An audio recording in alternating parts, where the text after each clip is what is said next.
আসসালামু আলাইকুম ওয়া রাহমাতুল্লাহি ওয়া বারাকাতুহু। প্রিয় ভাই ও বোনেরা, আজকে আরেকটি গুরুত্বপূর্ণ ভিডিও নিয়ে আপনাদের সামনে হাজির হয়েছি। প্রিয় ভাই ও বোনেরা, প্রত্যেক ফরজ নামাজের পরে এমন একটি বিশেষ আমল রয়েছে যে আমলটি করলে আল্লাহ তাআলা আপনার মনের আশা পূরণ করে দিবেন, আপনার সকল চাওয়া আল্লাহ তাআলা কবুল করবেন, আপনার দোয়া কবুল করবেন এবং কিয়ামতের দিন আল্লাহ তাআলা আপনাকে জান্নাতের আলা মাকাম দান করবে। আল্লাহু আকবার। প্রিয় ভাই ও বোনেরা, হাদিসের মধ্যে এমন ভাবে এসেছে যে যে ব্যক্তি এই একটি আমল করবে প্রত্যেকটি নামাজের পরে, তার শুধু মৃত্যু ব্যতীত, মৃত্যুটাই অপেক্ষায়, এই মৃত্যুটা হয়ে গেলেই আল্লাহ তাআলা তাকে জান্নাত দান করবেন। প্রিয় ভাই ও বোনেরা, সেই আমলটি কি, সেই দোয়াটি কি, সে সম্পর্কে আমি আপনাদেরকে জানাবো। সকলেই মনোযোগ সহকারে ভিডিওটি না টেনে মনোযোগ সহকারে দেখতে থাকুন। চলুন শুরু করা যাক। প্রিয় ভাই ও বোনেরা, সালাত মুমিনদের জীবনের সর্বশ্রেষ্ঠ একটি ইবাদত, আর মুমিনদের হৃদয়ের জন্য এই প্রশান্তি ঘটায়, সেটাই হলো সালাত। আর এই সালাতের মধ্যে মুমিনরা কিন্তু তাদের দিলে, তাদের মনে তারা শান্তি পেয়ে থাকেন। প্রিয় ভাই ও বোনেরা, এই সালাতের মধ্যে আমরা মনোযোগ দিয়ে যদি আমরা সালাতটা আদায় করতে পারি, তাহলে কিন্তু এই দিলে, এই হৃদয়ে প্রশান্তি আসে। আর যদি আমরা সালাতটা ঠিকভাবে আদায় করতে না পারি, আমাদের মনের মধ্যে যদি বিভিন্ন রকমের শয়তানি কুমতলব থাকে বা দুনিয়াবি পেরেশানি থাকে, তাহলে কিন্তু ওই সালাতের মধ্যে আমাদের কখনো প্রশান্তি ঘটে না। তাই বলা হয়েছে কি, যে এই সালাতের মধ্য দিয়ে আপনাকে আমাকে আল্লাহ তাআলা দান করবেন যদি আপনি এই আমলটি করতে পারেন।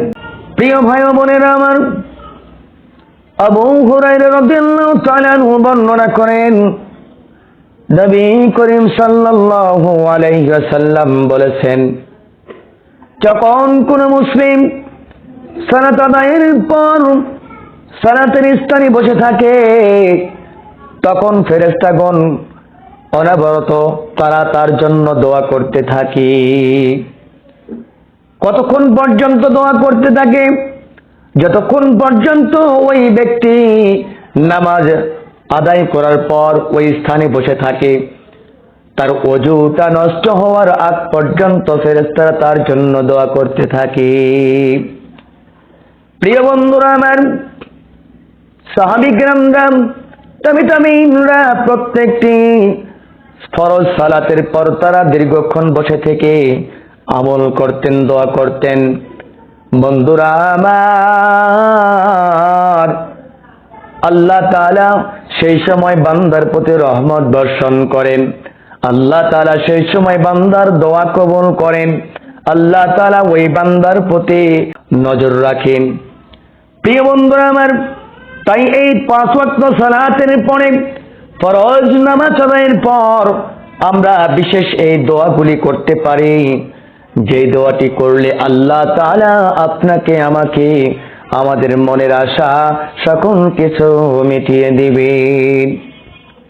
প্রিয় দর্শক মণ্ডলী, তাহলে আমরা কি দোয়াগুলি করব, যে দোয়াগুলি করলে আল্লাহ তাআলা আপনার মনের আশা মিটিয়ে দিবেন, আপনার সকল কবিরা গুনাহ ঝরিয়ে দিবেন, আপনার সকল পাপ রাশিকে ক্ষমা করে দিয়ে একজন সচ্চা মুসলমান, একজন সচ্চা মুমিন বান্দা হিসেবে কবুল করে নেবেন।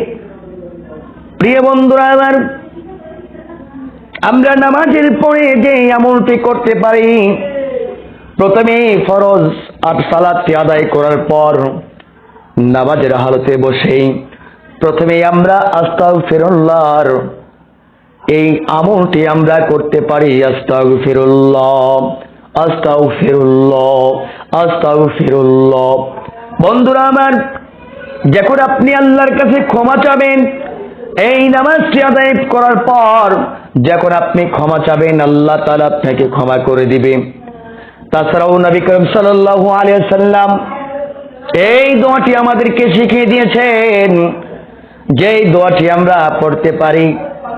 নবী করিম সাল্লাল্লাহু আলাইহি ওয়াসাল্লাম আমাদেরকে শিখিয়েছেন, তওবার পরে আমরা যদি দোয়াটি পড়ি, আল্লাহুম্মা আনতাস সালাম ওয়া মিনকাস সালাম তাবারাকতা ইয়া যুল জালালি ওয়াল ইকরাম। আমরা যদি এই আমলটি করি, আমরা এটাও করতে পারি, সেই সঙ্গে আল্লাহ তাআলার সিফাতি নামগুলি, যার গুণবাচক নামগুলি রয়েছে, এই গুণবাচক নামগুলির আমরা আমল করতে পারি। যেমন আছে ইয়া যুল জালালি ওয়াল ইকরাম, আল্লাহুম্মা হাসিবনি হিসাবান ইয়াসীরা, আল্লাহুম্মা আজিরনি মিনান নার, আল্লাহুম্মা আজিরনি মিনান নার, ইয়া গফুরুর রহিম, ইয়া গফুরুর রহিম। এইভাবে আমরা যে কয়টি আল্লাহ তাআলার গুণবাচক নাম জানি, এই গুণবাচক নামগুলি পড়ব। এই গুণবাচক নামগুলি পড়ার কারণে আল্লাহ তাআলা আপনাকে ক্ষমা করে দিবেন। প্রিয় বন্ধুরা আমার, তাছাড়াও রাসূলুল্লাহ সাল্লাল্লাহু আলাইহি ওয়াসাল্লাম তিনি নামাজ আদায় করার পর বিশেষ করে তিনি সালাত আদায় করতেন। এই সালাতটি আদায় করার পর তিনি প্রথমে 3 বার ইস্তিগফার পাঠ করে তিনি এই দোয়াটি করতেন। তিনি 3 বার এই ইস্তিগফারটি পাঠ করার পরে আমি যে দোয়াটির কথা আমি আপনাদেরকে বলবো, এই বিশেষ দোয়াটি তিনি করতেন। আর এই দোয়াটি কি?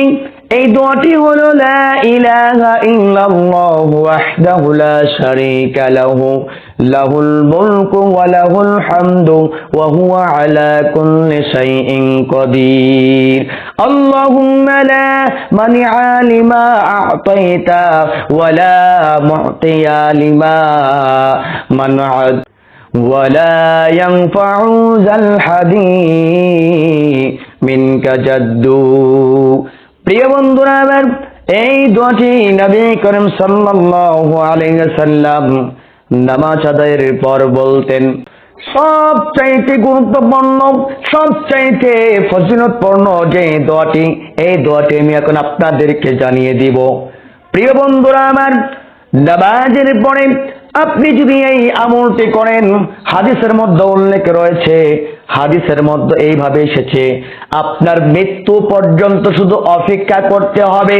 যখনই আপনার মৃত্যু হয়ে যাবে, মৃত্যুর পর আপনাকে আল্লাহ তাআলা জান্নাতের মাকাম দান করে দিবে। সুবহানাল্লাহ। সেই আমলটি কি? সেই আমলটি হলো আয়াতুল কুরসি। أنه لا إله إلا هو الحي القيوم لا تأخذه سنة ولا نوم له ما في السماوات وما في الأرض من ذا الذي يشفع عنده إلا بإذنه يعلم ما بين أيديهم وما خلفهم ولا يحيطون بشيء من علمه إلا بما شاء وسع كرسيه السماوات والأرض ولا يؤوده حفظهما وهو العلي العظيم।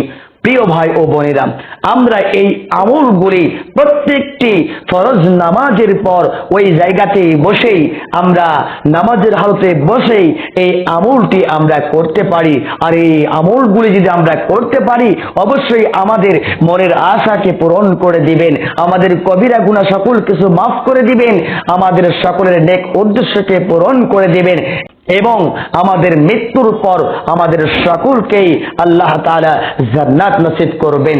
সকলেই এই আমলটি করার চেষ্টা করব। সকলেই বলে আল্লাহুম্মা আমিন। ওয়া মা তাওফিকি ইল্লা বিল্লাহ। দেখা হবে অন্য একটি ভিডিও নিয়ে। আসসালামু আলাইকুম ওয়া রাহমাতুল্লাহি ওয়া বারাকাতুহু।